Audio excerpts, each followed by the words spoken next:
Masuk. Atas. Iya, masuk. Iya, udah.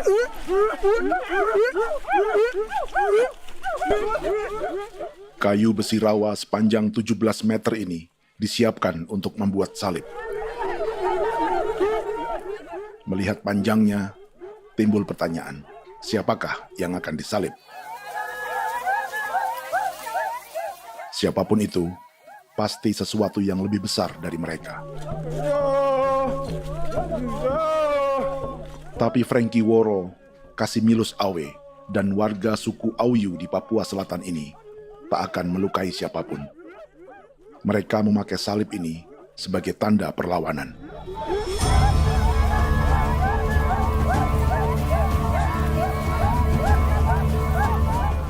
Yang mereka lawan memang lebih besar,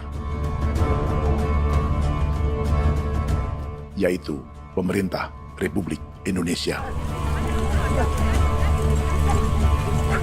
Pemerintah sedang mengincar 2,5 juta hektar hutan orang Papua untuk proyek tanaman industri pangan dan energi.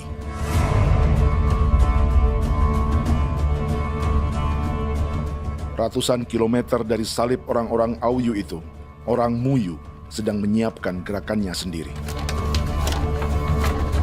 Tapi kali ini dalam bentuk sebuah pesta. Pesta yang disiapkan oleh marga Kimco Jinibju selama 10 tahun.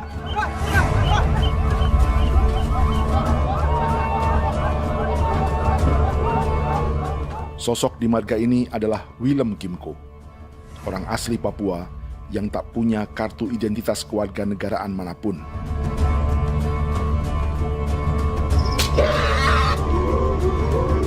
Pesta adat ini sudah cukup langka.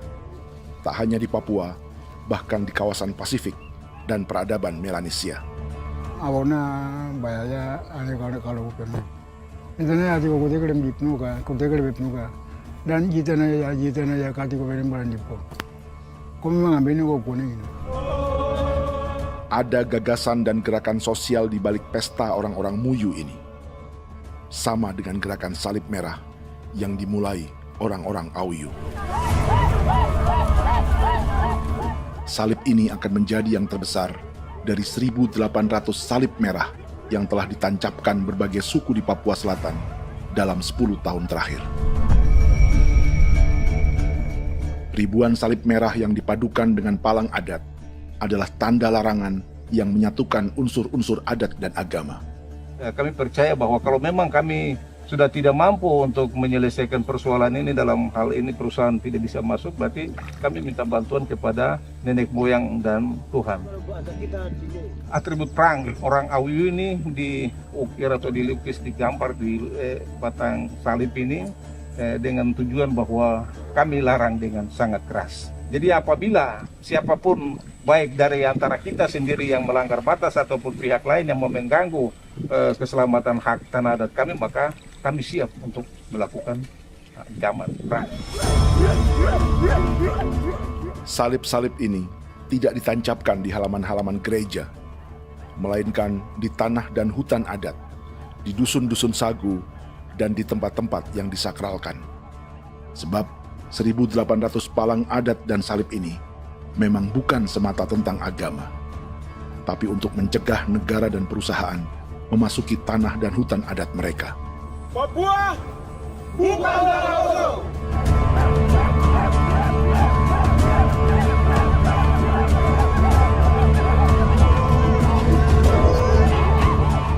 Di zaman TikTok ini, kami ingin menceritakan semua ini lewat film yang pendek.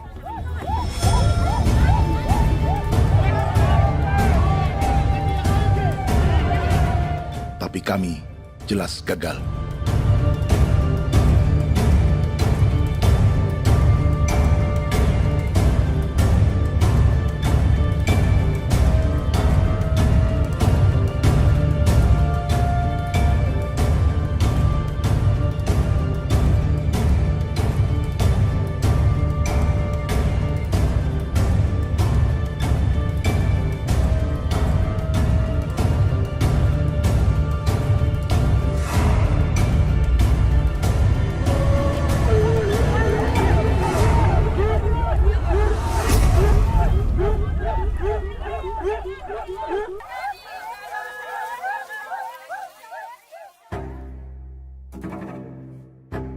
Di planet ini, ada 5 pemilik hutan hujan tropis terluas yang tersisa.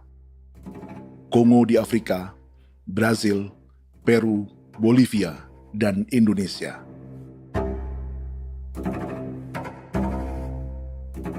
Di Indonesia, satu-satunya pulau yang hutannya masih terjaga adalah Papua, pulau terbesar kedua di dunia setelah Greenland.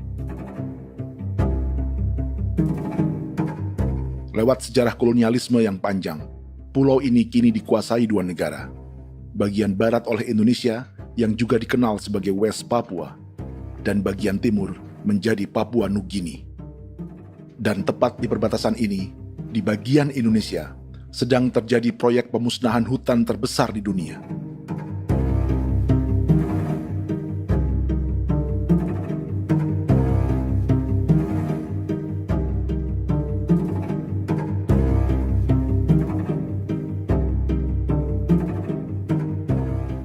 Pemerintah Indonesia sedang membuka lebih dari 2,5 juta hektar hutan untuk sawit, tebu, padi, dan peternakan. Ini disebut proyek strategis nasional untuk lumbung pangan dan energi yang jadi ambisi 3 presiden. Bagian terbesar direncanakan untuk mencetak sawah seluas 1,3 juta hektar. Lalu bagian lain akan ditanami tebu seluas 560.000 hektar untuk gula dan bioetanol. Setiap liter bensin di Indonesia akan dicampur bioetanol 10% atau E10. Ada 10 perusahaan di proyek ini, dan semuanya dimiliki oleh 1 keluarga saja. Berikutnya, ada areal sawit seluas 400.000 hektar untuk biodiesel. Targetnya mencampur 50% solar dengan minyak sawit atau B50. Dan terakhir, pemerintah akan membuka peternakan seluas 380.000 hektar. Jadi, apa yang salah dengan proyek pangan dan energi ini? 5 orang Papua dalam film ini akan menjawabnya.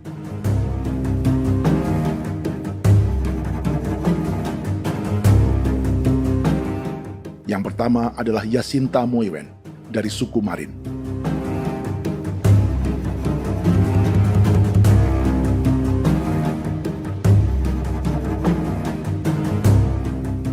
Yasinta dan warga di distrik Ilwayap di Merauke sudah menjadi korban. Hutan dan rawa sebagai sumber pangan dan ekonominya telah dihancurkan. Jalan sepanjang 135 km sedang dibuat, dan di kiri kanannya akan dicetak 1 juta hektar sawah.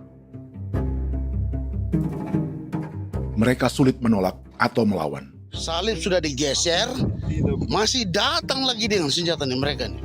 Karena proyek ini juga dijaga tentara. Macam-macam senjatanya.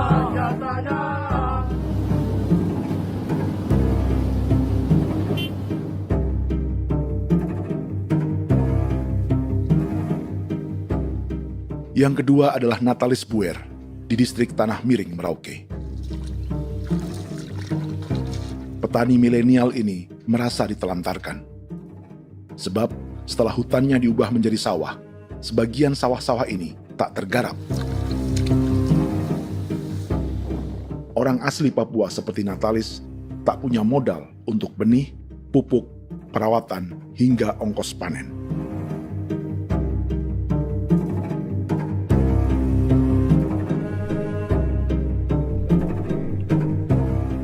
Orang ketiga adalah Vincent Kuipalo dari suku Yenan di distrik Jagebob, Merauke. Vincent dan suku Ye sedang menjadi korban. Hutan adat orang-orang Ye sedang dihancurkan untuk perkebunan tebu dan bioetanol.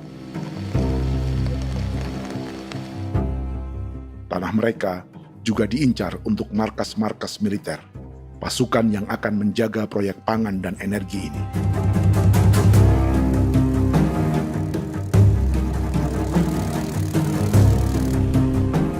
Yang keempat adalah Frankie Woro dari suku Auyu di distrik Fofi, Kabupaten Bovendigul.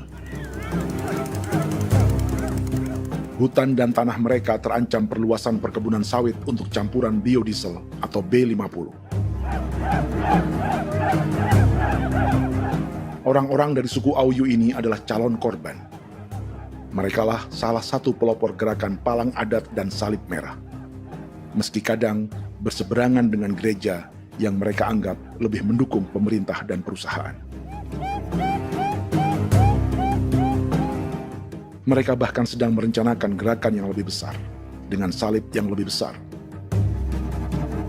Tanah milik Somu Sobisiba itu bahwa tanah ini diciptakan oleh Tuhan dan memberikan warisan kepada kami.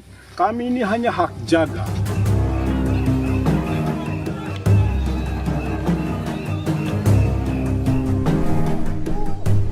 Sosok kelima adalah Willem Kimco dari suku Muyu di Bovendigul. Tokoh adat dari Muyu ini hidup di garis belakang proyek negara, sehingga belum menjadi korban. Tapi mereka sedang bersiap menghadapi segala kemungkinan. Tinggal di belantara dan perbatasan membuat sebagian mereka tak punya status kewarganegaraan. Tapi mereka telah hidup jauh sebelum ada Indonesia atau Papua Nugini.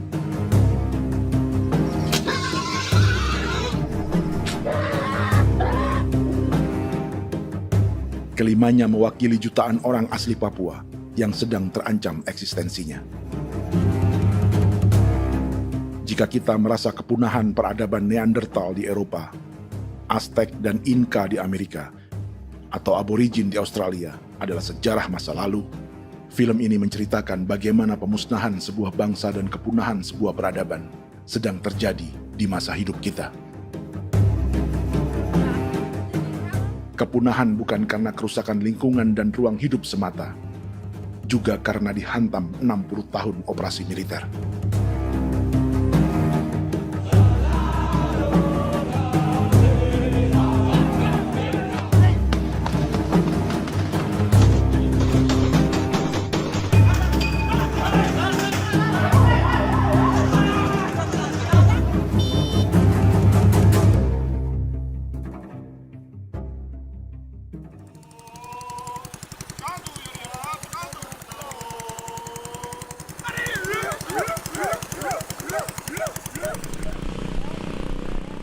Frankie Woro dan orang-orang Auyu sedang berburu.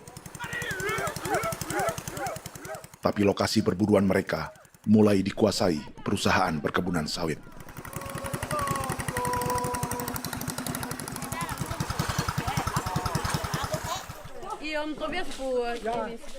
Kita akan menuju arah ke Inabusu. Di sana kami akan masuk di wilayah konsesi perusahaan PT Indo Asiana Lestari, dan di situ ya ada survei-survei mereka yang mereka pernah lakukan, tapi juga kami ada lakukan tanda-tanda saksi di sana.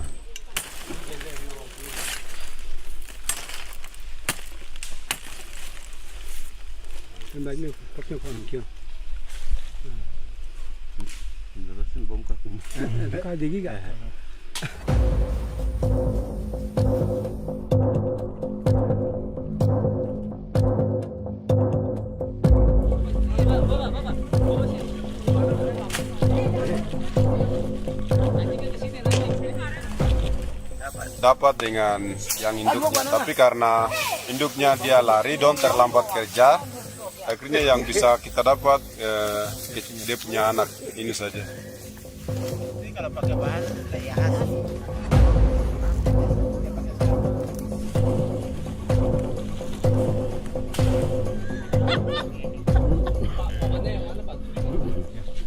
pohon ini pohon bitanggur, dia punya kayu ini kita biasa gunakan untuk kerja perahu, dan juga kulit depu getanya itu kita pakai untuk kerja ini, panah-panah ini lem, jadikan lem ini panah-panah. Hutan ini adalah supermarket bagi suku Auyu, juga lumbung pangan atau bank untuk menyimpan deposito kekayaan alam. Hutan juga tempat yang penuh dengan sejarah suku, situs budaya, dan tempat-tempat sakral. Inilah yang sedang mereka pertahankan dari incaran pemerintah dan perusahaan. Untuk semua alasan ini, mereka menancapkan ribuan salib merah.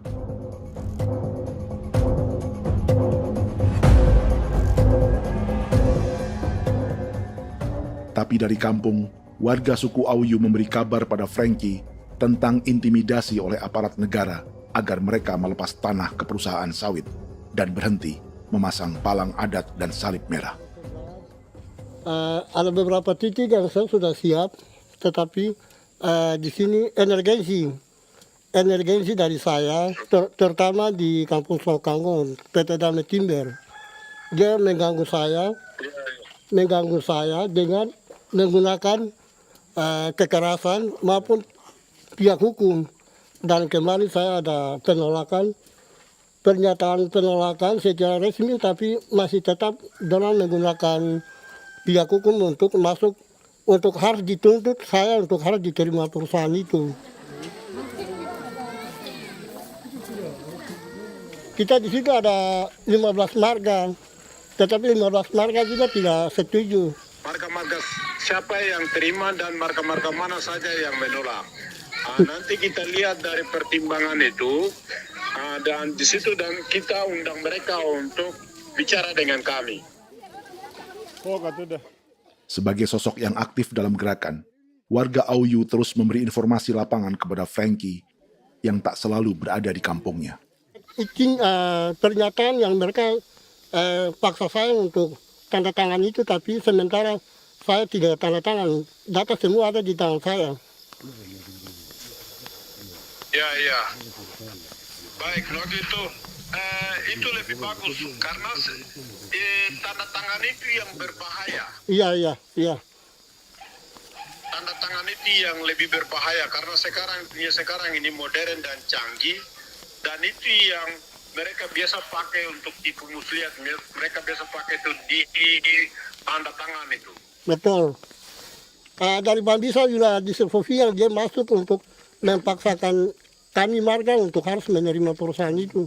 Tapi kemarin kami sudah menolak. Babinsa nama bosku. Babinsa di sini nama bosku. Itu yang sekarang strategi militer yang sekarang mereka pakai. Jadi yang penting masyarakat itu yang benar-benar mau menolak siap dukung ketua marga siapa yang nanti tampil. Ini adalah peta konsesi sawit untuk biodiesel dalam proyek strategis nasional. Dan di distrik Fofi inilah, orang-orang Auyu hidup dari sungai dan hutan. Tapi Frankie di Bovendigul masih lebih beruntung. Setidaknya dibandingkan Yasinta Moyen di Merauke yang sudah kehilangan hutan dan rawanya.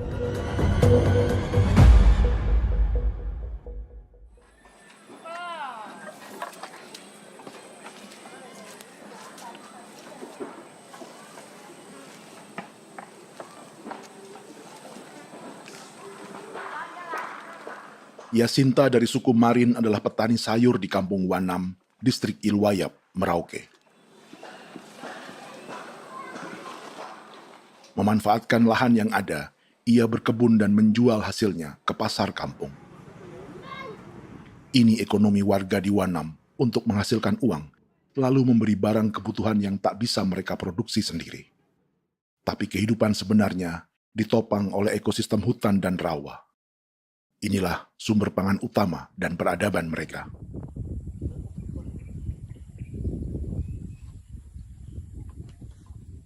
Namun ketenangan ini diusik ketika tiba-tiba pada Mei 2024, di Pelabuhan Wanam datang ratusan alat berat untuk proyek pangan dan energi pemerintah.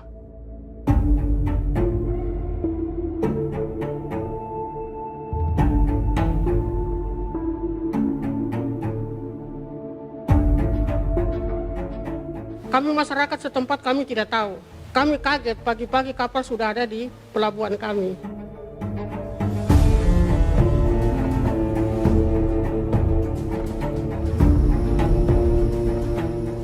Yasinta Moywen atau Enrika Gebze dan warga lainnya tak pernah diajak bicara atau dimintai pendapat. Seakan-akan Papua adalah tanah kosong. Kita suka kaget yang dong bawa turun alat berat dong bawa turun, kita kaget masyarakat. Dorang subongkar itu kayu-kayu.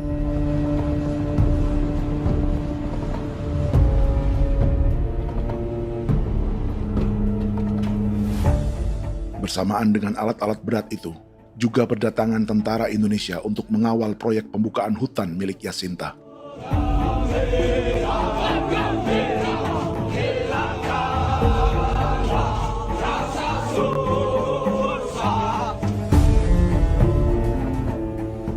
Ribu alat berat didatangkan dari Cina ke Papua oleh perusahaan bernama John Lin Group sebagai kontraktor pemerintah. Ini disebut sebagai pesanan eskavator terbesar di dunia dengan nilai 4 triliun rupiah. Misinya membuka hutan dan rawa milik orang Marin, salah satunya untuk membangun jalan sepanjang 135 km. Sementara di kiri kanannya akan dicetak sawah yang ditargetkan seluas 1,3 juta hektar. Jalan berupa garis lurus ini bukan rute tradisional ekonomi masyarakat. Jalan ini akan menghubungkan kawasan perkebunan sawit dan tebu di sebelah timur, juga untuk mobilisasi pasukan militer. John Lin Group adalah perusahaan yang dimiliki Andi Samsudin Arsyad atau yang dikenal dengan Haji Isam. Sebagian orang mengenalnya sebagai pengusaha yang hobi balapan mobil.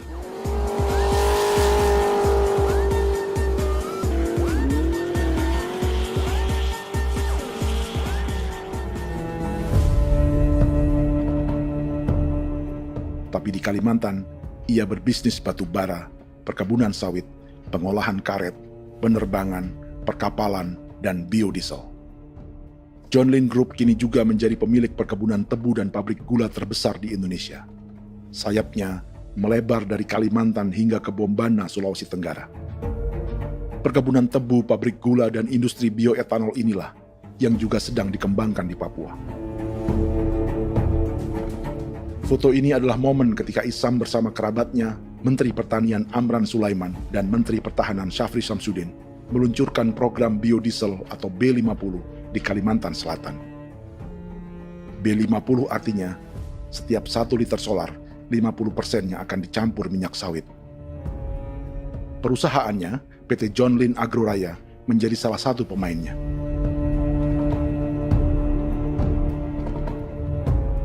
Sepanjang tahun 2025, saham PT John Lin Agroraya pernah naik hingga 700%.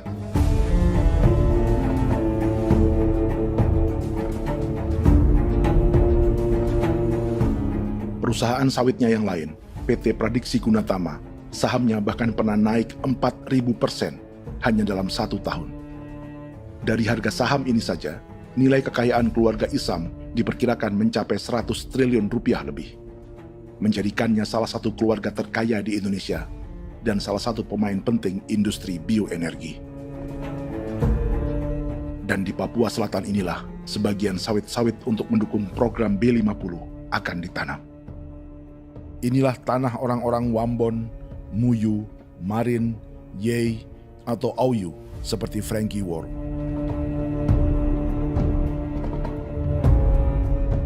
Haji Isam pernah menjadi tim kampanye nasional Presiden Joko Widodo dalam pemilu 2019 saat melawan Prabowo. Bintang Mahaputra Utama diberikan kepada Saudara Andi Syamsuddin Arsyad.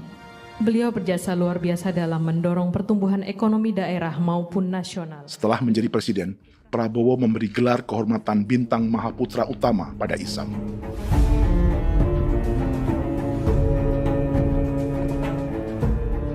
Sejumlah menteri Prabowo, juga kerabat dan orang-orang yang pernah bekerja di perusahaan Isam.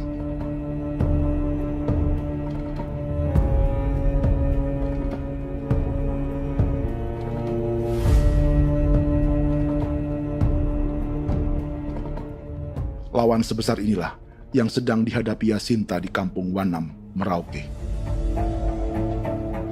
Atau petani perempuan lain seperti Enrika Gebse. Jadi alam kita ini sudah rusak.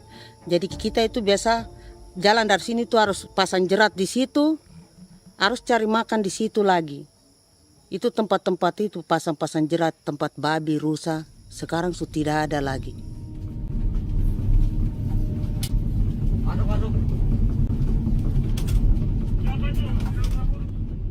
Rekaman ini memberi gambaran bagaimana Kasuari kehilangan rumah di bekas hutan dan rawa.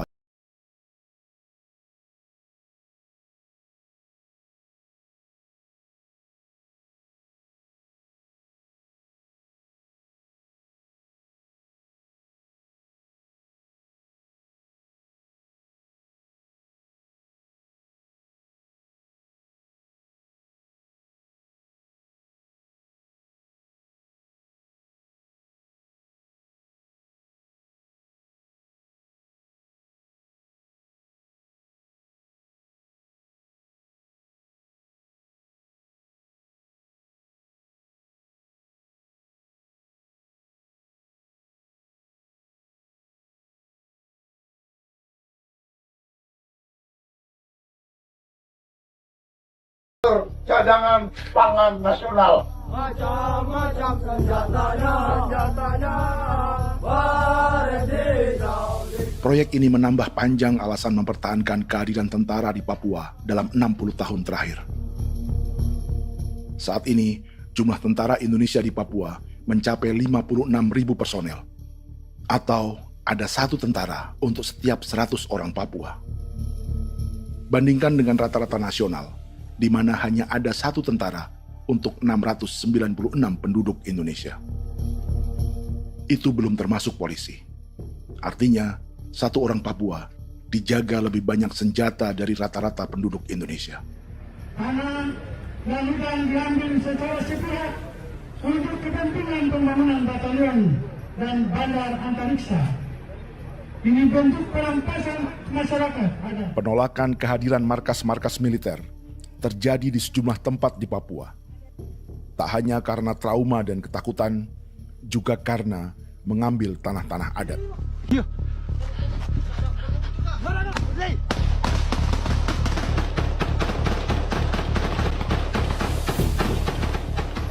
Salah satu alasan mengapa militer terus ditambah di Papua, karena masih ada perlawanan dari Organisasi Papua Merdeka atau OPM selama 50 tahun terakhir.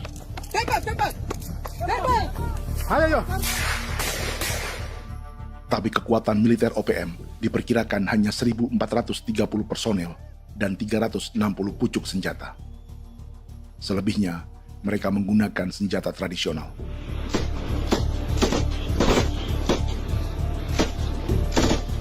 Dengan demikian, kekuatan tentara dan polisi di Papua 58 kali lebih besar dari gerilyawan Organisasi Papua Merdeka.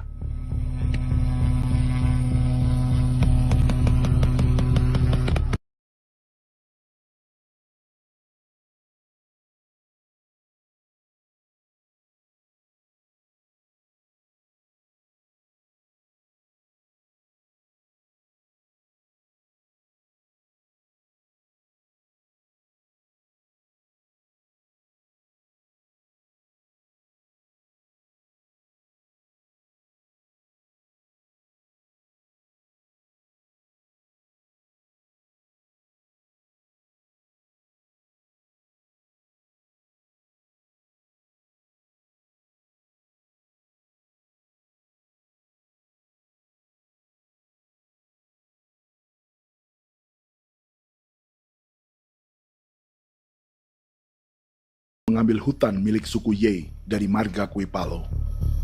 Tapi dorong datang tanam ini saja di sini, tanam papan nama ini. Victor Kuipalo menunjukkan apa yang terjadi. Jadi kita juga kaget ini. Nah, kalau ini papan nama ini memang ini papan nama ditanam tapi bukan haknya mereka yang ini. Ini hak kami di sini, hak dusun kami, marga Kuipalo yang punya hak dusun ini. Setelah memasang patok, alat berat mulai bekerja untuk membangun markas militer di tanah orang Ye.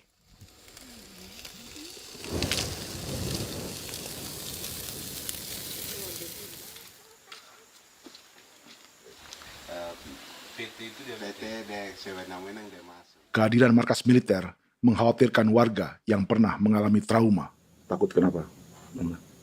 Kalau macam yang awal macam sekarang bu kampung hidup ini kan aman. Terus kenapa harus didirikan korem di sini? Bukankah dengan adanya Korem semakin aman ada tentara di sini? Kalau untuk kampung kayaknya tidak bisa aman kalau ada tentara, paling masyarakat dipukul itu ini. Kalau kampung hidup begini malah saya sejahtera dan saya punya masyarakat. Apa pernah ada pengalaman buruk sebelumnya dengan tentara di daerah sini? Ada yang cerita waktu pos-pos di sini tuh di 13, 12 itu zaman katanya Patimura. Memang kasihan. Malah kita punya orang ini yang dianiaya betul, dipukul. Disuruh kerja bakti tidak mau atau lama mencari, namanya kita pangkur sagu itu butuh waktu 1 minggu. Kalau lama begitu ya paling diseret apa pukul itu. Operasi militer Indonesia di Papua dimulai tahun 1962 lewat Operasi Trikora.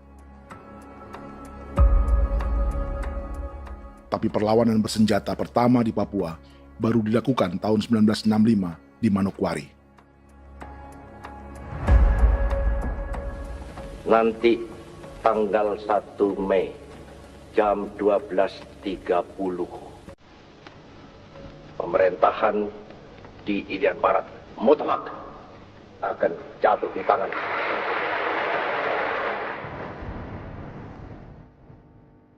Sejak itu, selama 60 tahun, operasi militer untuk menaklukkan Papua terus dilakukan. Salah satu operasi militer paling berdarah adalah Operasi Wibawa untuk memenangkan Indonesia dalam jajak pendapat tahun 1969. 643 orang tewas di Paniai. Lalu disusul 4.146 korban tewas antara tahun 1977 hingga 1978.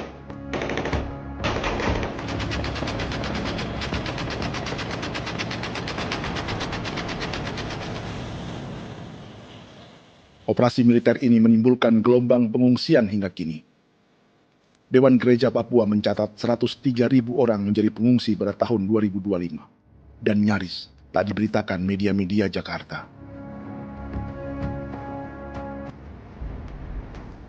Jumlah pengungsi terbesar tercatat di Nduga yang mencapai 20.000 jiwa.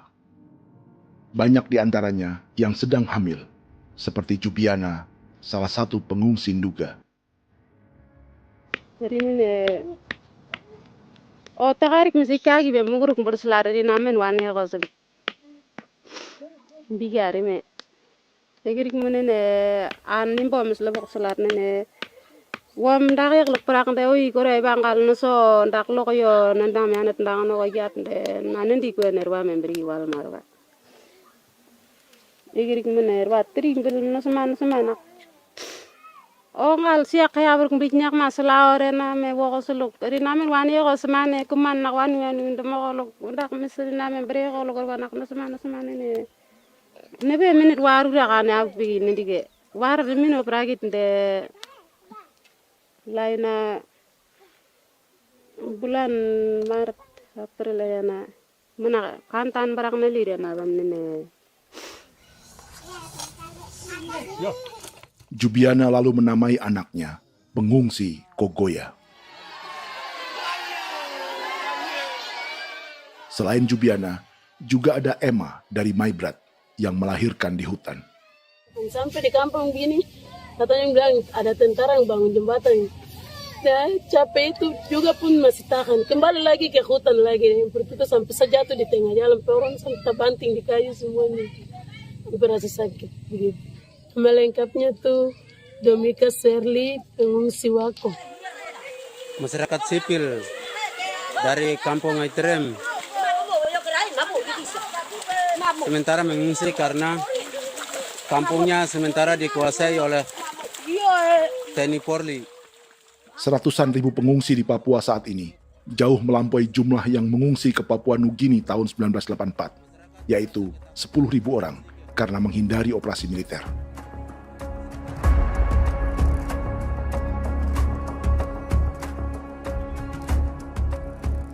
Bersamaan dengan operasi militer, eksploitasi sumber daya alam Papua juga dilakukan sejak masuknya tambang emas dan tembaga Freeport pada tahun 1967.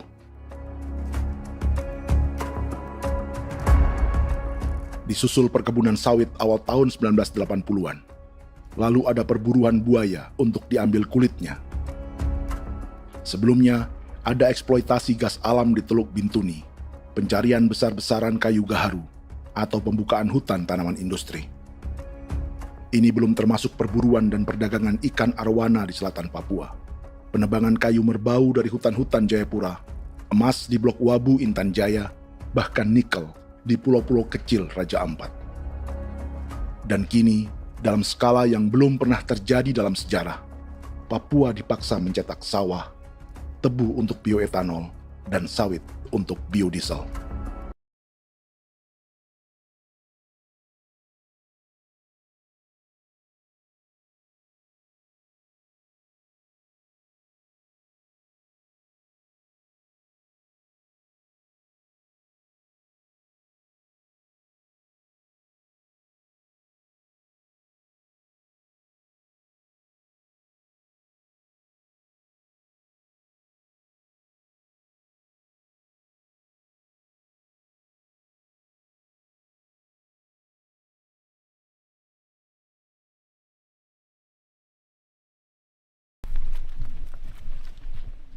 Inilah yang sedang menimpa keluarga Vincent dan Victor Kuipalo di Merauke.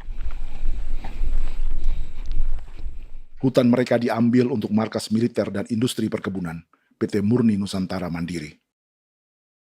1 dari 10 perusahaan yang diberi konsesi untuk menanam tebu dan memproduksi gula serta bioetanol seluas 52.000 hektar.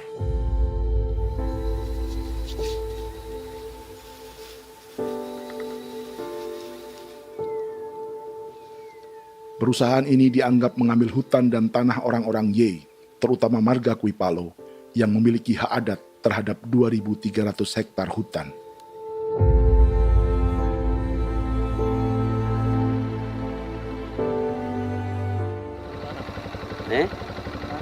Tentara? Tentara. Oh iya, tentara.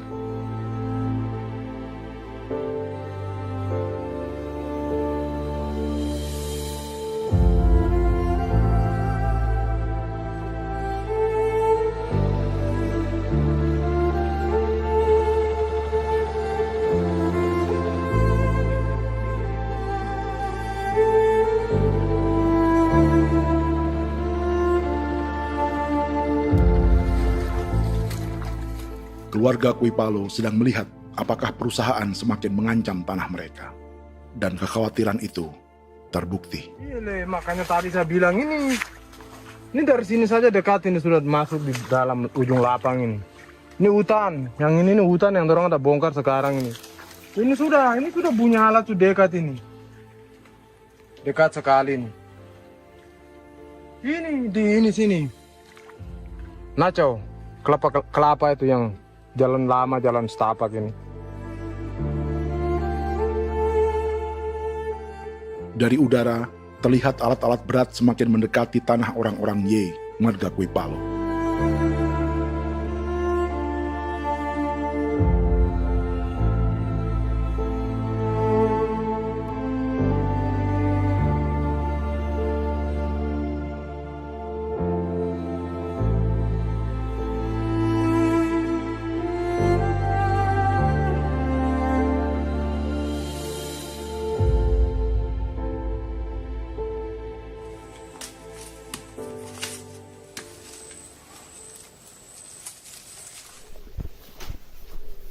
Keesokan harinya, Victor dan kerabatnya memberi tanda cat merah di pohon-pohon yang berada di batas tanah mereka.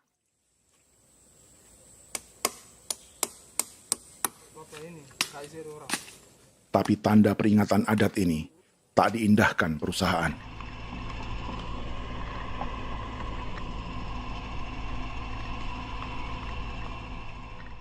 Dua bulan kemudian, perusahaan tetap memasuki tanah marga Kuipalo. Sama. Kami manusia, kau lihat. Tapi kita sudah sakit hati sekali saya katakan tadi. Ini sama baik ini kalau pikiran berubah lagi tangan, kami juga punya tangan. Hanya beda rambut. Mister itu juga. Woi. Buka. Tidak.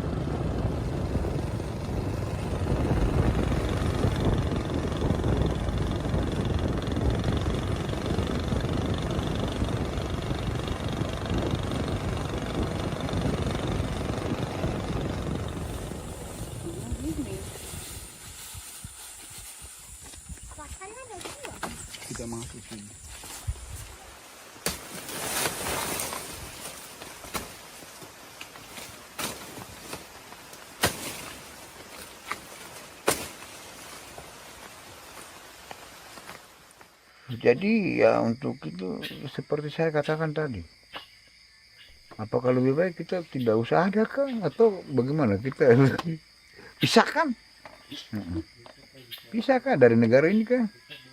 Jangankan tuh, saya kemarin bicara sama Daniel, datang sama saya dengan persoalan Kodam ini, saya bilang Pak Daniel kalau lebih baik saya ngungsi ke Papua Nugini. Dia bilang, aduh Bapak jangan begitu. Ya memang, kalau tidak bisa menghargai kami, lebih baik pilihan yang itu yang saya memilih. Lebih baik saya pindah dari sini. Saya mengungsi ke Papua Nugini, di negara tetangga. Masih di laut. Apa? Oh, ini. Tapi saya bilang sama Kapolsek, Pak, Agustus ini, 17 Agustus saya tidak kasih naik bendera merah putih. Saya bendera ada, nanti saya taruh di meja. Bendera saya ada. Karena saya punya pikiran percuma kita ini merasa bahwa kita hidup di bawah naungan merah putih. Ternyata merah putih tidak lindungi kami. Tidak anggap kami sebagai kami rakyatnya. Dia lambang negara. Dan kami menghargai lambang negara itu. Ternyata lambang negara ini, kita bernaung di bawah lambang negara ini, kita tidak dilindungi. Hak kita tidak dihargai.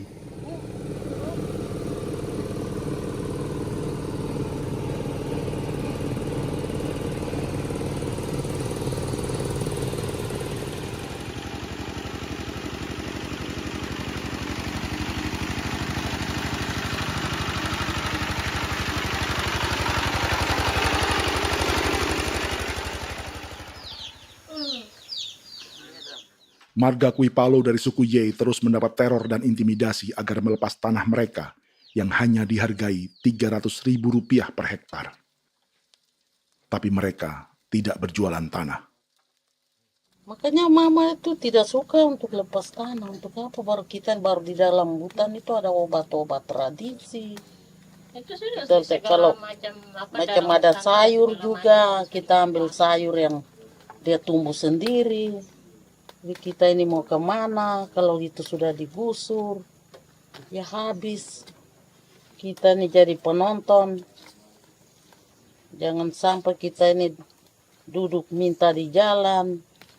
Jadi kita tidak mau seperti itu. Makanya tanah itu kita tidak melepas. Tapi mungkin orang lain tuh dia senang saja. Lebih baik saya pegang uang merah dulu. Saya bisa beli-beli itu ini. Nanti datang uang sudah habis, gembel. Mau cari kemana lagi, hutan sudah habis. Mau makan ikan di mana, kali sudah hancur. Seperti Yasinta di Wanam, suara dan gerakan kaum perempuan Papua sangat nyaring dan tak bisa diabaikan. Saya sebagai perempuan tolak untuk perusahaan masuk di sini. Karena kalau saya terima anak-anak saya mau dikemanakan, mau tinggal di mana. Apapun yang terjadi saya tetap tolak. Demi tanah ini saya akan berjuang, demi saya punya anak-anak. Yang katanya mengutamakan anak Papua, nyatanya yang kerja kebanyakan ya orang-orang Jawa.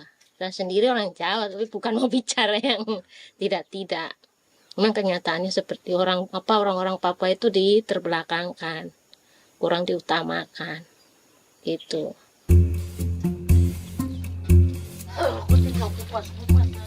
Proyek food estate seperti mencetak sawah, bukannya tak diikuti warga Papua.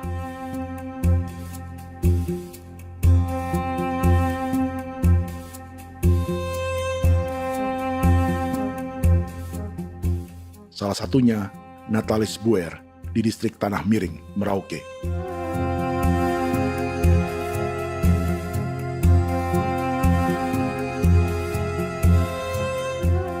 Setelah menghabisi hutan, pemerintah Indonesia mencetak sawah untuk tanaman padi karena beras mulai menjadi makanan pokok menggantikan sagu. Sebagian besar penggarapnya adalah warga transmigran yang datang sejak era 1980-an. Bahkan petani transmigran sudah ada sejak Belanda membuka proyek padi kumbe di distrik Kurik. Lokasi yang sering jadi langganan pejabat Indonesia memamerkan sawah di Papua. Tapi Natalis juga ingin belajar menanam padi atau bersawah. Namun ia kesulitan karena dibutuhkan modal untuk benih, pupuk, hingga pemeliharaan dan panen. Lalu sawah-sawah ini pun mulai dikuasai pendatang.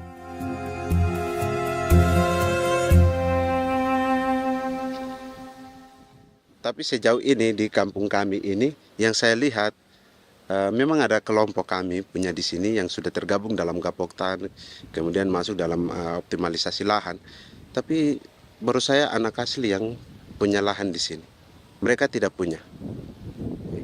Pemerintah dalam hal ini adalah Kementerian Pertanian bersama-sama Kementerian Pertahanan yang dalam hal ini pada garis di bawahnya adalah TNI Angkatan Darat, memberikan support yang maksimal kepada masyarakat khususnya di Merauke dalam rangka. Saya kemarin habis 9 juta. 9 juta ya? Iya, 9 juta karena dia sudah tidak dipakai toh. Dia sudah... Perempuan Papua seperti Filomina juga mau bertani. Pemerintah memberi bantuan Rp900.000 per hektar lewat program optimalisasi lahan atau OPLAH. Tapi dibanding biaya produksi dan harga jual gabah, Filomina mengaku berkali-kali rugi dan kini memutuskan tak lagi menggarap sawahnya. Terus kita harus cari uang untuk kombek. Betul. Karung kita beli. Karung beri sendiri lagi. Tenda kita beli. Ini dari yang offline ini don tidak siapkan. Tidak ada. Tidak ada ya, jadi mama don sendiri. Itu yang saya udah bilang, 900.000. Itu modal untuk? Oh, untuk kerja sawah ini. Mulai dari kerja sampai nanti panen. Panen. Wih, ngeri sekali. Iya, lucu toh? Tidak dapat itu. Betul, Mam.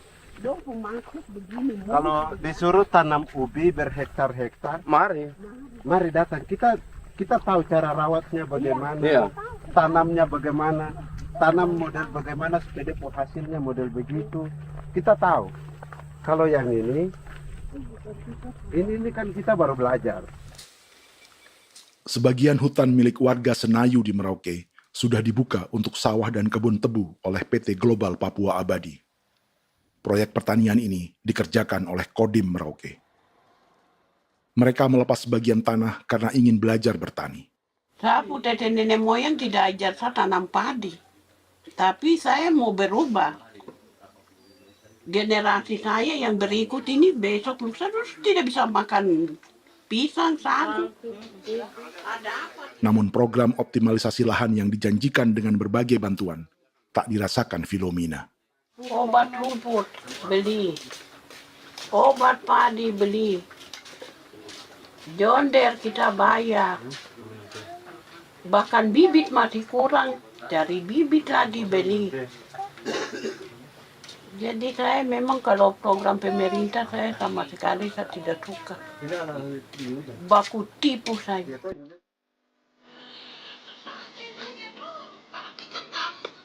Mereka merasa ditinggalkan sendiri, jatuh bangun belajar bertani padi.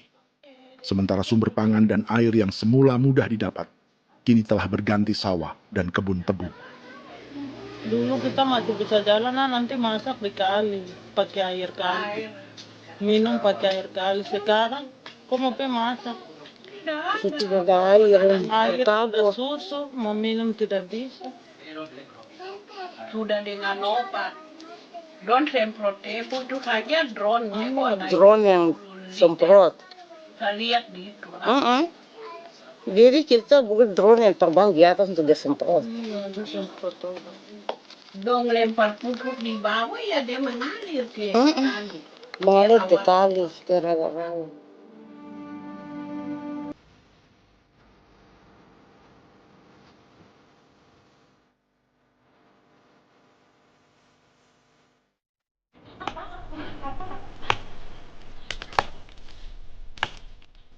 Seperti pertanian sawah bagi orang Bali atau Toraja, Bagi orang Auyu dan suku-suku lainnya di Papua Selatan, sagu juga bukan semata tentang pangan.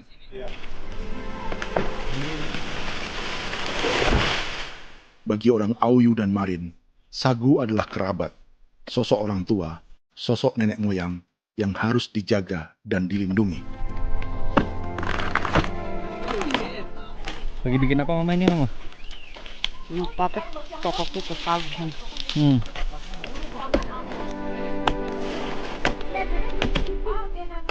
Kami diingatkan oleh leluhur, sagu itu tidak boleh digusur dan tidak boleh diganggu dengan cara apapun, dan di dalam rangka kepentingan apapun tidak boleh. Kamu harus bela, bahkan sampai nyawa pun harus menjadi taruhan demi membela keselamatan keberadaan sagu di atas tanah ini.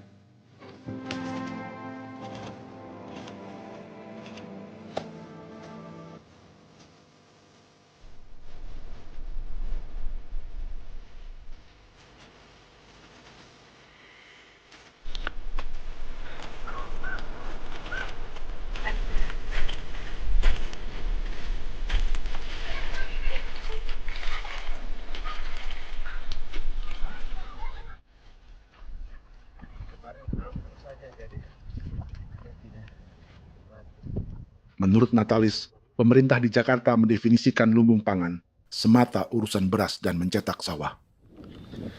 Sebenarnya orang Papua itu bukan tidak bisa bertani. Kami tanam ubi itu bagian dari pertanian. Nah, pertanian yang dimaksud oleh pemerintah itu harusnya selalu itu kalau bisa pemerintah harus spesifikkan pertanian apa yang dimaksud, pertanian tanam padi atau pertanian tanam ubi, petasan dan lain-lain. Ini yang harus dispesifikkan dulu.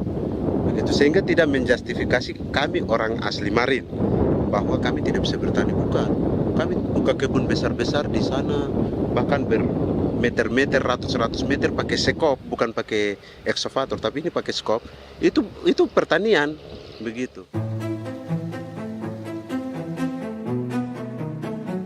Bagi Natalis, alih-alih memaksimalkan sawah-sawah yang sudah ada untuk petani Papua, pemerintah selalu membuka hutan baru, seperti dikerjakan perusahaan John Lynn Group dan melibatkan tentara.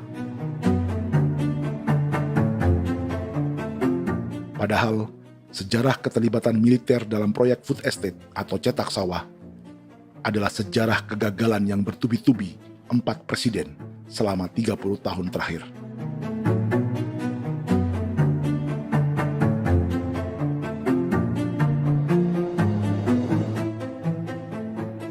Papua bukan yang pertama menjadi proyek lumbung pangan yang melibatkan tentara.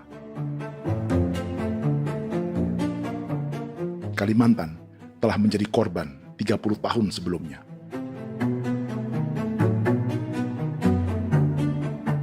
Ini adalah bekas hutan yang sudah dibuka di Pulang Pisau, Kalimantan Tengah. Tahun 1996, di era Presiden Jenderal Soeharto, ia menghabisi 1 juta hutan di lahan gambut untuk mencetak sawah demi memenuhi ambisi swasembada beras, bukan swasembada pangan. Hutan tropis Kalimantan dihabisi dalam skala yang belum pernah terjadi dalam sejarah. Di bawah rezim militeristik, tak ada yang berani melawan keinginan Soeharto, termasuk orang Dayak seperti Kuneng. Nggak bisa dihalangi itu. Nggak boleh dihalangi. Ya kalau ada kata-kata aja menghalangi, sudah kita diseret ke kepolisian dulu. Atau bisa langsung di PKI-kan. Iya, di PKI-kan gitulah. Jadi kita tuh nggak berani apa-apa dulu tuh. Apa maunya aja. Misal bilangnya A. Setahun setelah pengundulan hutan skala besar itu, tahun 1997, untuk pertama kalinya Kalimantan mengalami kebakaran lahan dan kabut asap terbesar dalam sejarah.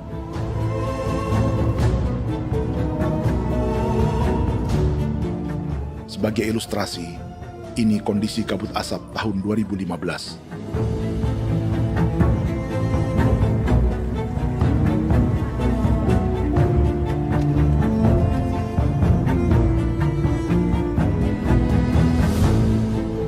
Proyek 1 juta hektar sawah Jenderal Soeharto itu gagal.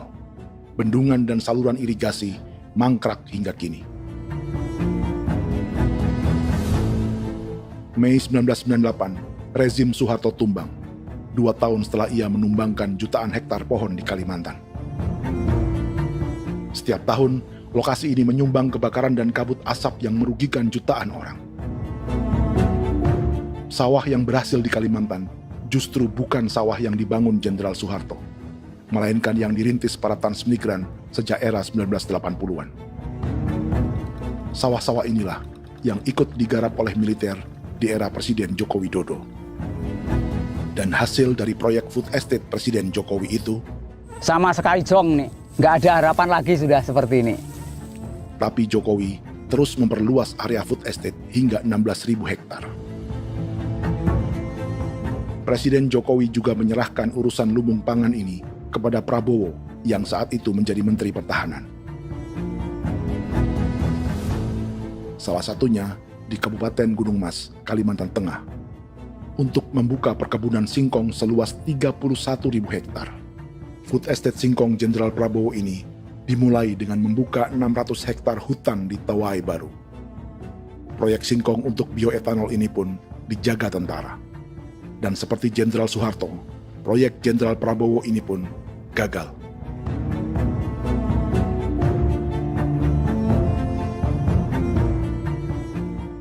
Dengan reputasi ini, Joko Widodo dan Prabowo justru sedang membuka 2,5 juta hektar di Papua.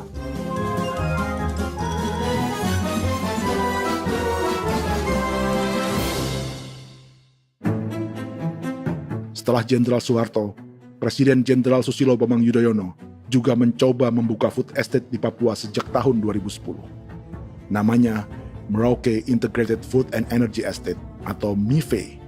Proyek ini juga gagal. Lalu di lokasi yang sama, Jokowi berusaha meneruskan dengan proyek mencetak sawah 1,2 juta hektar yang juga gagal. Sekarang yang paling siap adalah 1,2 hektar.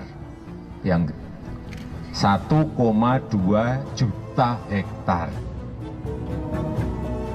Dan kini, Prabowo yang pernah gagal dengan 600 hektar singkong di Kalimantan justru akan mengulangi di Papua dengan skala 2,5 juta hektar.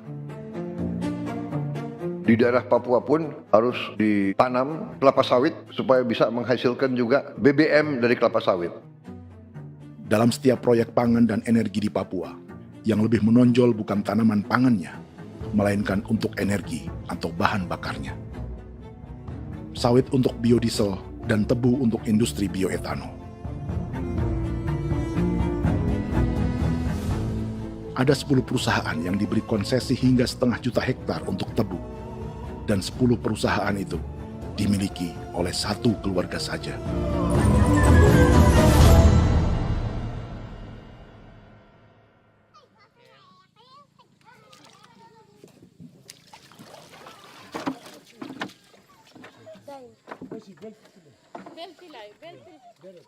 Para perempuan Auyu di Bovendigul akan berangkat memancing. Priska Beni membantu menyiapkan perahu.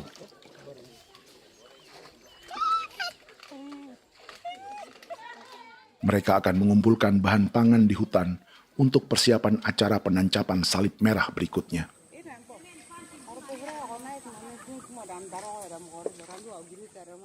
Priska sudah mengambil posisi memancing.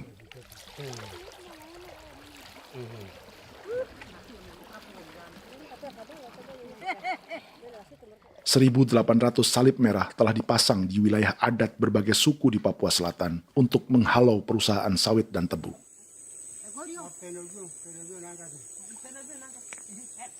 Maria Tebung yang paling muda datang membawa hasil. 2 ekor ikan gastor alias gabus toraja. Sebagai generasi Z, pendidikannya sampai sekolah dasar. Di perusahaan perkebunan seperti sawit atau tebu, ijazah SD hanya bisa menjadi buruh kasar. Tapi ia tak tertarik. Karena kita hidup itu dari alam, kita pancing, juga di darat, bawa anjing, terus bikin pagar sagu, dapat babi, bawa baru kita makan. Jadi kita tidak mau perusahaan masuk. Kita tidak akan terima. Sementara Priska Beni masih mencari peruntungan. Tapi baginya, menjadi nelayan di Sungai Fofi masih lebih baik daripada bekerja 9 tahun di perkebunan sawit. Sudah pengalaman, jadi kita tidak mau lagi. Sudah berapa lama ketika kerja itu? Selama di sana. 9 tahun di sana. 9 tahun? Saya baru pulang dari perusahaan. Selama 9 tahun kerja di sawit, bisa punya rumah kah? Atau Tidak. motor kah? Tidak. Johnson kah? Tidak. Cuma makan saja. Pendapatan juga kan tidak lebih. Habis dimakan.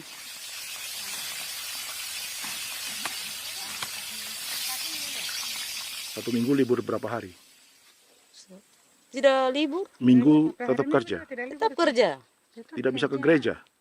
Hari Minggu kerja. Hari Minggu juga kerja. Dia tidak mengenal agama perusahaan itu. Di grup perusahaan sawit Korindo, Priska digaji 2 juta rupiah per bulan dan tinggal di mes karyawan. Tapi gaji itu dipotong bahan makanan atau BAMA rata-rata 1 juta rupiah setiap bulan. Korindo adalah grup perusahaan yang salah satu usahanya adalah hutan tanaman industri dan sawit di Bovendigul dan Merauke. Di Papua, mereka memakai bendera PT Tunas Sarwa Ema. Perusahaan ini pernah memberi bantuan pada Keuskupan Agung Merauke. Keuskupan Merauke belakangan mengeluarkan pernyataan mendukung proyek strategis nasional di Papua. Umat Katolik yang memprotes sikap gereja tersebut ditangkap polisi. Jadi selama 9 tahun tidak bisa nabung? Tidak. Makan saja. Makan saja. Makan saja. Menabung bagaimana keperluan banyak. Tidak sampai. Habis di anak-anak uang sekolah. Uang 1 juta itu mana sampai. Menabung juga tidak cukup. Sudah pengalaman, jadi kalau di sini perusahaan mau masuk tidak.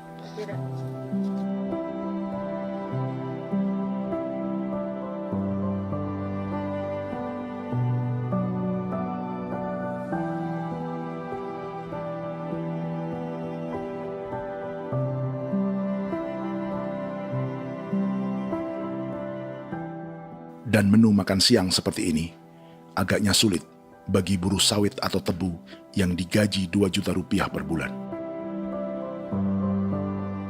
Generasi Z seperti Maria Tebung atau generasi milenial seperti Priska Beni punya matematika ekonominya sendiri. Sawit untuk biodiesel atau tebu untuk bioetanol tak akan ada bedanya bagi mereka.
Perkebunan tebu 1,5 juta hektar di Merauke adalah ide 3 presiden untuk menggenjot penggunaan bioenergi sebagai campuran bahan bakar fosil.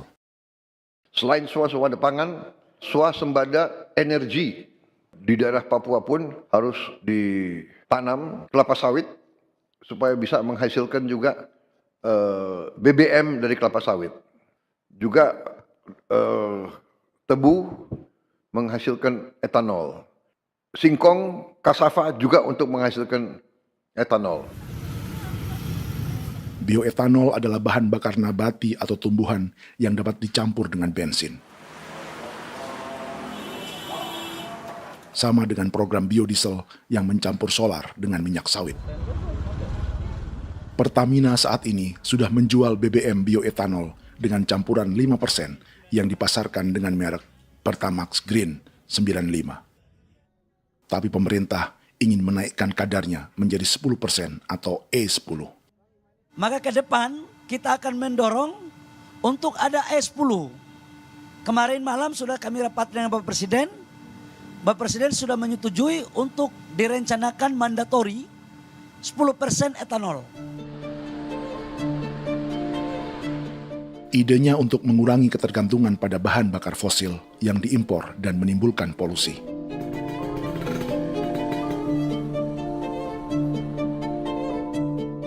Tapi bioetanol bukannya tak mengorbankan lingkungan, hutan, rawa, dan manusia. Karena program E10 membutuhkan 7,3 miliar liter bioetanol, maka lahan yang dibuka untuk menanam tebu bisa mencapai 1,3 juta hektar. Sementara saat ini, luas perkebunan tebu di Indonesia hanya 500 sampai 600 ribu hektar. Artinya, butuh lahan baru hingga 800 ribu hektar untuk menanam tebu. Dan 500 ribu hektar diantaranya sedang dibuka di Papua. Hutan yang tadinya untuk menumbuhkan pangan berubah jadi tanaman untuk bahan bakar di jalanan. Kecepatan pulihnya hutan beradu dengan jumlah dan kecepatan kendaraan di jalanan.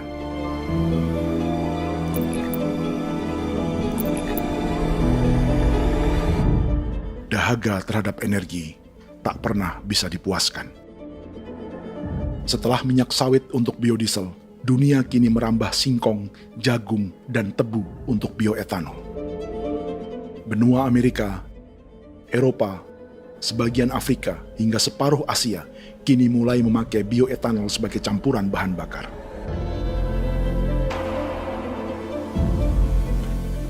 Selain perebutan lahan, masa depan dunia juga dibayangi semakin mahalnya harga pangan karena persaingan antara perut manusia dengan tangki kendaraan. Ini adalah lokasi perkebunan tebu dan bioetanol PT Murni Nusantara Mandiri yang mengancam tanah Vincent Quipalo dan orang-orang Ye di Merauke.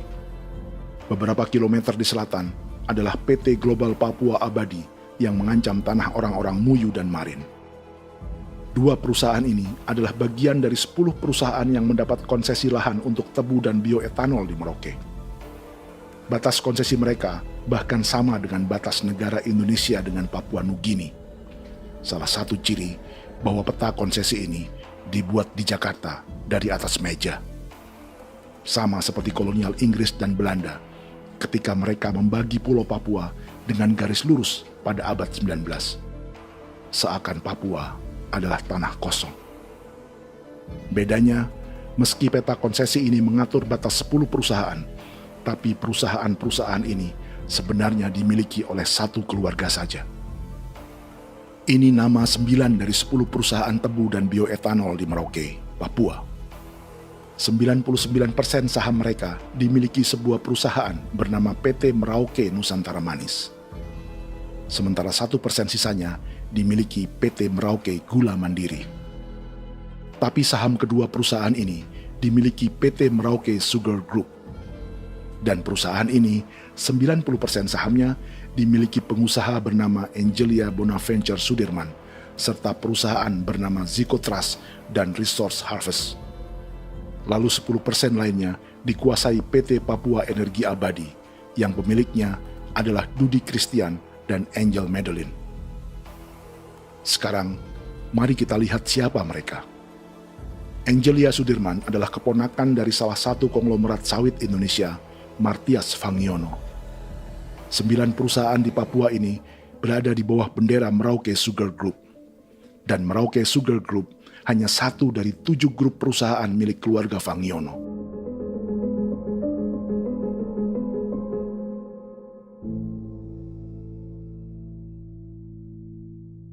Ini Martias Fangiono. Seperti Haji Isam, Martias selama ini dikenal sebagai pengusaha sawit yang kini merambah bisnis tebu dan bioetanol. Ini momen saat penanaman perdana tebu di Merauke bersama Presiden Joko Widodo Juli 2024. Di sini juga ada anak Martias Fangiono, yaitu Wirastuti Fangiono.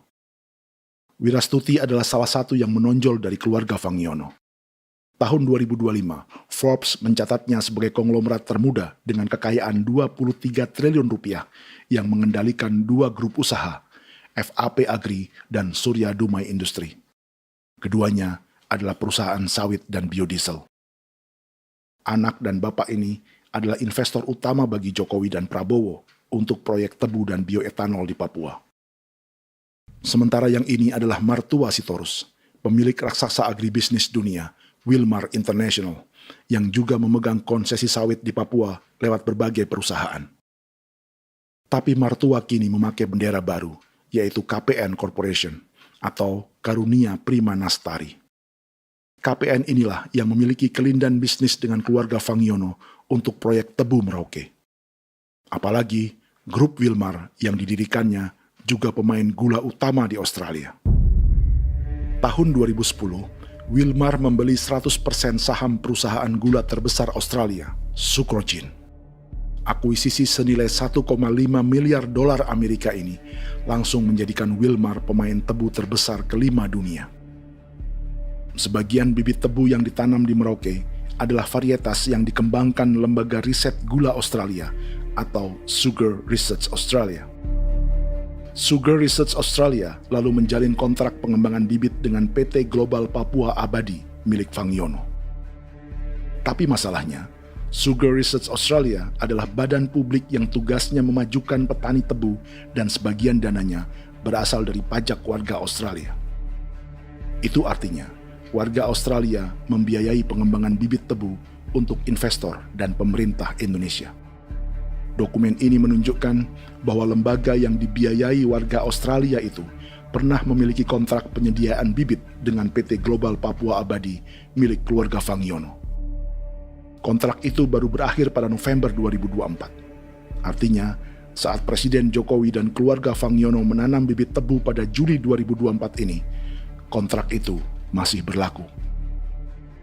Nama lain dalam keluarga ini adalah Siliandra Fangiono, yang pada tahun 2024 dijuluki Raja Sawit Termuda dengan kekayaan 39 triliun rupiah dalam catatan Forbes. Ia mengendalikan grup First Resources. Secara umum, keluarga Fangiono memiliki 20 perusahaan di Sumatera, 32 perusahaan di Kalimantan, 1 di Jakarta, 2 di Singapura, dan 25 perusahaan di Papua. Di Papua, perusahaannya tersebar dari Sorong, Mapi, hingga Merauke. Para politikus dan pejabat Indonesia terus membesarkan konglomerasi, meski Martias Fangiono pernah divonis 1,5 tahun penjara karena kasus pembalakan liar dan kebun sawit ilegal tahun 2007. Sementara tahun 2022, Wilmar terlibat kasus korupsi ekspor minyak sawit dan divonis mengembalikan kerugian negara 11,8 triliun rupiah. Tumpukan uang ini disebut sebagai pembayaran dari grup Wilmar yang diterima secara simbolis oleh Presiden Prabowo pada Juni 2025 lalu. Tapi peran raksasa biodiesel dan bioetanol dunia ini belum akan surut di Indonesia. Bahkan sebaliknya. Sebuah dokumen presentasi bisnis dari Wilmar International Limited pada tahun 2010 ini bisa menjadi petunjuk. Presentasi ini bagian dari proses pembelian 100% saham raksasa tebu Australia, Sucrogin. Dalam presentasi ini, Wilmar mengaku ditawari konsesi lahan 200.000 hektar di Papua, atau dulu disebut Irian Jaya, untuk menanam tebu. Dengan penerbangan hanya 2,5 jam dari kantor Sucrogin di kota Townsville ke Merauke, Wilmar akan mengawinkan bisnis gula dan bioetanolnya menjadi pemain dunia. Dan lokasi yang diincar oleh Wilmar adalah distrik Ilwayap di Merauke, kampung halaman Yasinta Moiwen. Dan persis disinilah, 14 tahun kemudian, ribuan eskavator John Lynn Group milik Haji Isam mulai membuka hutan sebagai kontraktor pemerintah.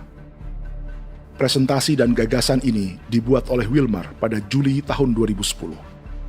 Sebulan kemudian, Agustus 2010, pemerintah Presiden Susilo Bambang Yudhoyono meluncurkan proyek Lumbung Pangan dan Energi Merauke atau Merauke Integrated Food and Energy Estate. Targetnya membuka lahan 1 juta hektar dalam 5 klaster yang masing-masing 200.000 hektar. Angka yang sama dengan presentasi Wilmar. 5 tahun kemudian, 2015, giliran Presiden Joko Widodo yang mau melanjutkan proyek pangan dan energi 1,2 juta hektar. Menjelang pensiun sebagai presiden, Jokowi kembali menggencarkan proyek ini dan melibatkan Prabowo sebagai Menteri Pertahanan. Jokowi lalu mendukung Prabowo sebagai presiden berpasangan dengan anaknya, Gibran Rakabuming Raka sebagai wakil presiden. Kini, setelah menjadi presiden, giliran Prabowo yang melanjutkan proyek bioetanol dan biodiesel dengan memobilisasi militer dan melibatkan pejabat-pejabat yang juga para elit partai koalisinya.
...300 tahun lalu, hutan-hutan di Pulau Jawa dalam waktu singkat berubah menjadi perkebunan tebu di bawah rezim kolonial Belanda.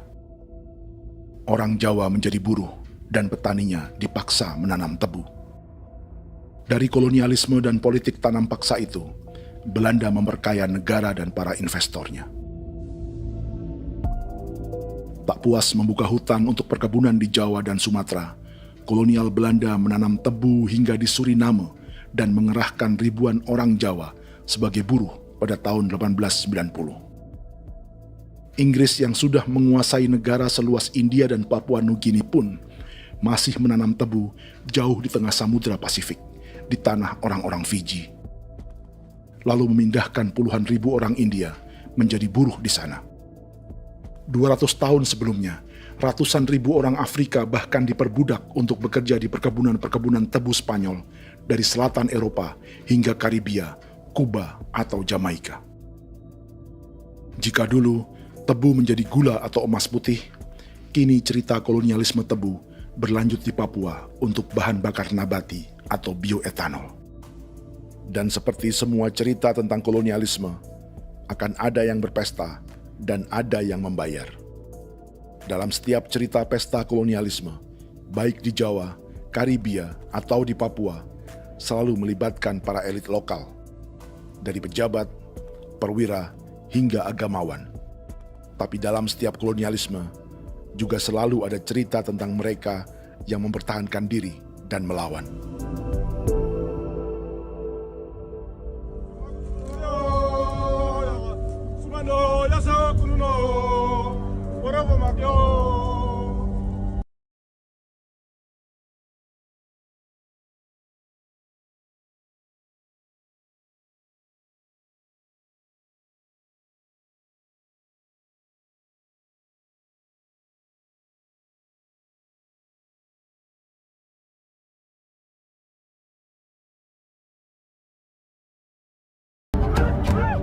Dalam sejarah Gereja Katolik banyak pemimpin-pemimpin yang adalah tanda petik itu adalah Judas-Judas juga.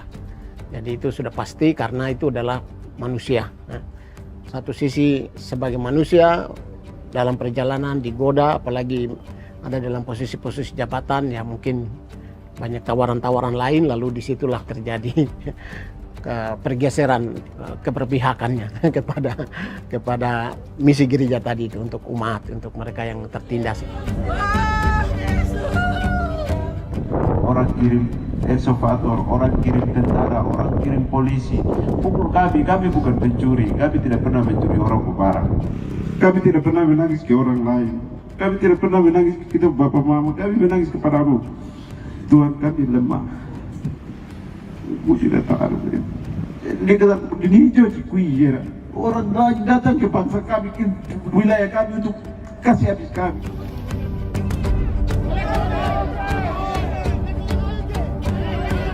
Ya Hakimam Dehi, Ya Hakimam Dehi, Bono Ya Hadikul Dehi, Bono Ya Hadikul Dehi. Kita buat sasi seperti begini untuk menolak perusahaan apapun yang masuk di tanah kami. Kalau kita kasih, kita bikin rusak sekarang, kita punya generasi berikutnya mau dapat kemana. Jadi kita nyatakan sikap di sore hari ini, kami tolak. Apa yang dilakukan pemerintah untuk PSN adalah kejahatan. Pemerintah bagian dari kejahatan, aktor perusak dan pembunuh terhadap negara, terhadap alam, hutan, terhadap manusia. Jadi negara jadi aktor pembunuh. Jadi Pilatusnya siapa? Negara, pemerintah Jakarta ini. Tanah Wiu bukan kosong. Masyarakat tanah kami masyarakat. Perusahaan tolak. Biar asal.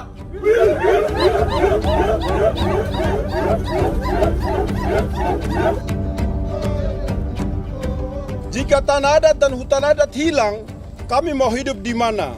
Maka di sini saya mau bilang, negara jangan tipu-tipu kami lagi.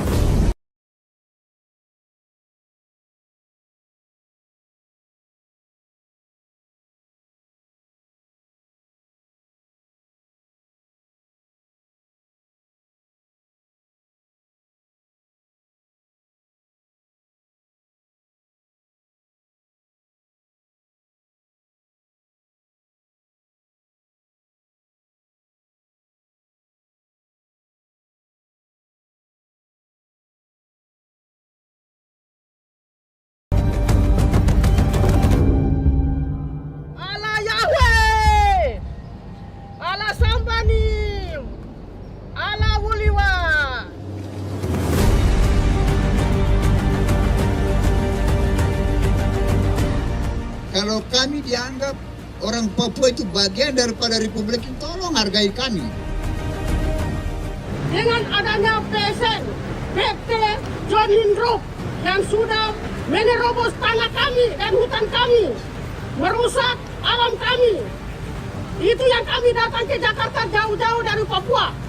Kami mau bersuara kepada Bapak Presiden Prabowo Subianto, di mana keadilan untuk masyarakat Papua. Tolong lihat masyarakat Papua yang sudah mati. Kami bersepakat menyatakan, 1. Gereja-gereja di Indonesia mendukung masyarakat adat yang menolak proyek strategis nasional di tanah Papua. 2. Gereja-gereja di Indonesia menolak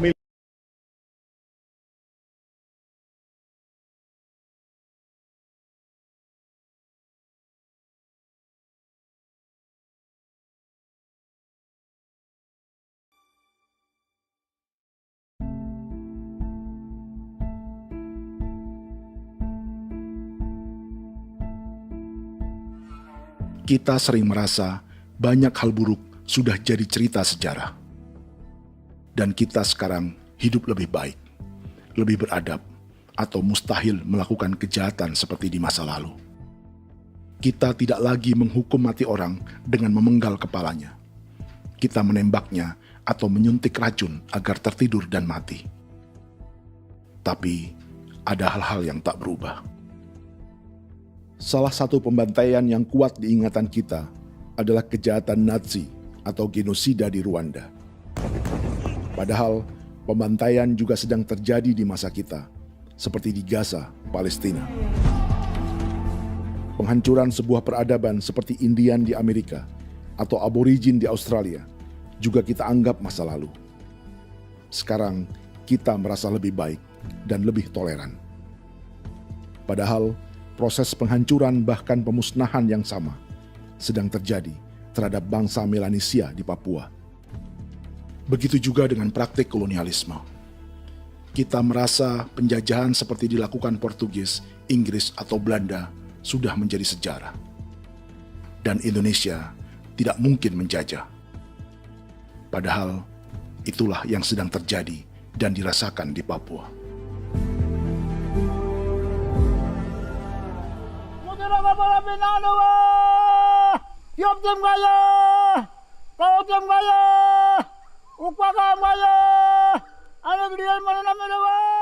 Jalannya sejarah ini disadari Willem Kimco di pedalaman Bovendigol, Papua. Hidup terpencil dan tak tersentuh urusan negara bukan berarti selalu aman.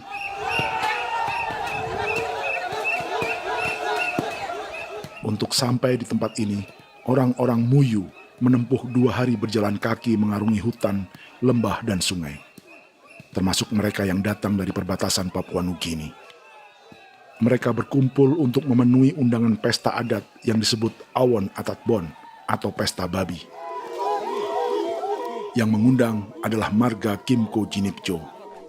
Yang dituakan di marga ini adalah Willem Kimco. Ia tak punya kartu tanda penduduk dan kewarganegaraan manapun, baik Indonesia atau Papua Nugini. Tahun 1984, 10.000 orang Papua, terutama suku Muyu, mengungsi ke Papua Nugini untuk menghindari operasi militer Indonesia, termasuk Willem Kimco.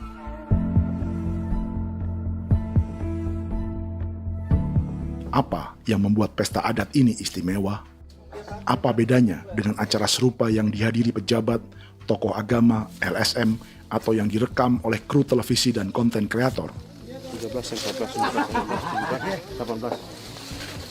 Pertama, untuk membuat pesta babi, orang Muyu perlu persiapan selama 10 tahun.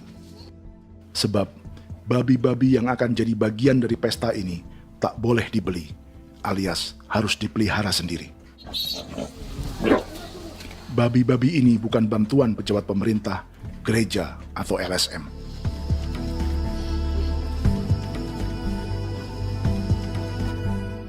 Yang kedua, babi-babi ini tidak dipelihara di kandang. Jadi punya nama babi ini kah? Harimau. Harimau? Harimau. Dia kulit dengan ini bulu di harimau, macam harimau begitu kan, kasih nama harimau. Setelah diberi nama, mereka dilepas liarkan di hutan sejak kecil.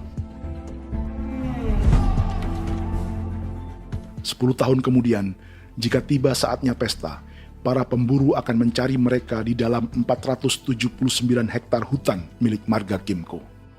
Suku atau marga lain tak akan mencurinya di hutan, karena mereka sudah punya babi dan wilayah masing-masing.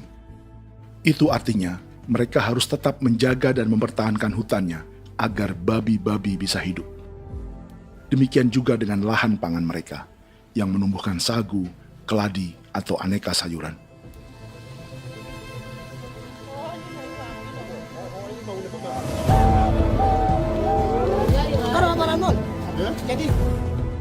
Yang ketiga, dalam Awon Atat Bon atau pesta babi, binatang ini tidak dimakan secara gratis.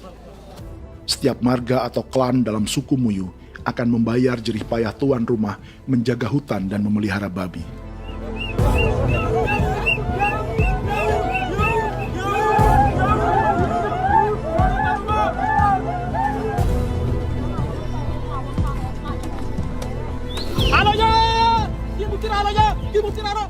Ini seperti arisan untuk menjaga budaya dan lingkungan. Bagian dari budaya dan ekonomi timbal balik yang ditandai dengan siklus memberi dan menerima.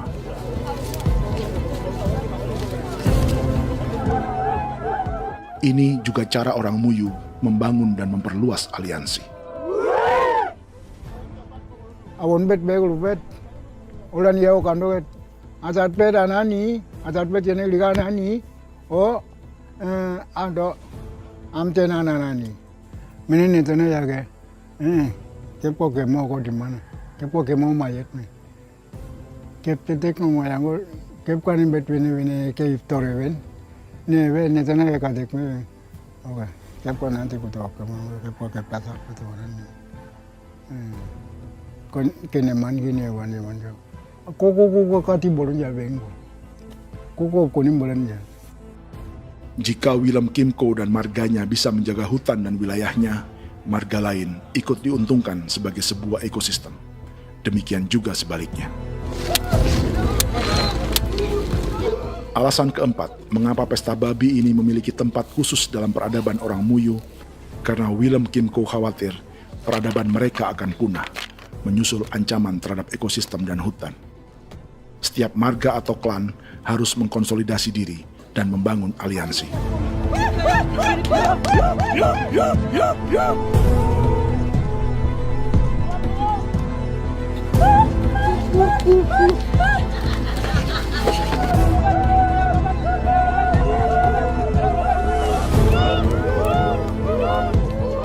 Kekhawatiran Willem dan orang-orang Muyu tak berlebihan. Ruang hidup mereka bersinggungan dengan proyek bioetanol dan biodiesel pemerintah Indonesia. Mereka juga tahu apa yang telah dan sedang menimpa suku lain seperti Auyu di Bovendigul atau Yainan dan Marin Anim di Merauke.